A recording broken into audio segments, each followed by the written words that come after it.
But we begin with an exclusive 3 News Investigates report, which reveals a veteran Akron police lieutenant accused of misconduct will not be fired.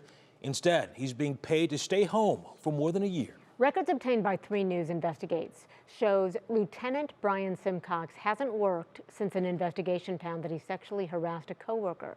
3 News investigator Peter Fleischer walks through what happened, Simcox's prior history, and how the union's responding now. The incident that effectively ended Lieutenant Brian Simcox's 28-year career at the Akron Police Department happened at the visitation for a fallen officer. According to a notice of disciplinary charges, on July 5th at an Akron funeral home, Simcox was walking by a female officer and signaled like he was giving her a high five. Instead, he, quote, slapped her derriere. The notice says Simcox texted the officer to apologize, but an HR investigation decided his actions were a form of sexual harassment. Paperwork shows Simcox was placed on paid leave on August 6th, but on October 1st, Simcox and the city of Akron agreed to a settlement. The deal allows the lieutenant to remain on payroll through January 2027. 3 News reached out to Akron PD's union, the Fraternal Order of Police, Lodge 7. They noted Simcox was not terminated and will leave the department in good standing. They did not comment on the allegations against him.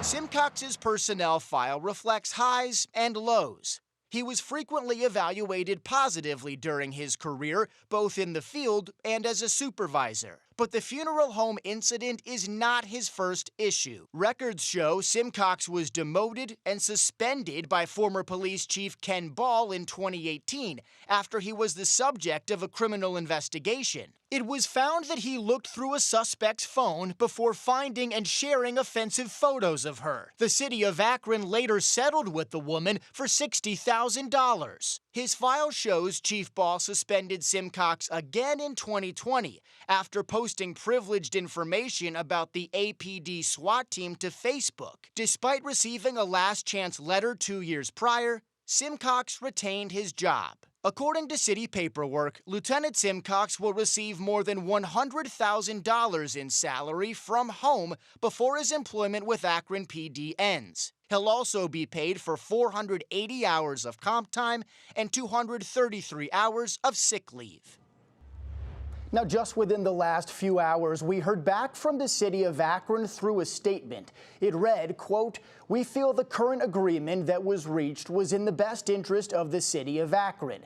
The city takes all employee complaints very seriously and believes that the actions taken in this matter were appropriate, definitive, and final," end quote. Now, we also reached out to ask what kind of support and response the female officer received after this incident with Lieutenant Simcox. So far, we haven't heard back with specifics, but we'll update the story as new information becomes available. Russ? Okay, Peter Fleischer in the newsroom. Thank you.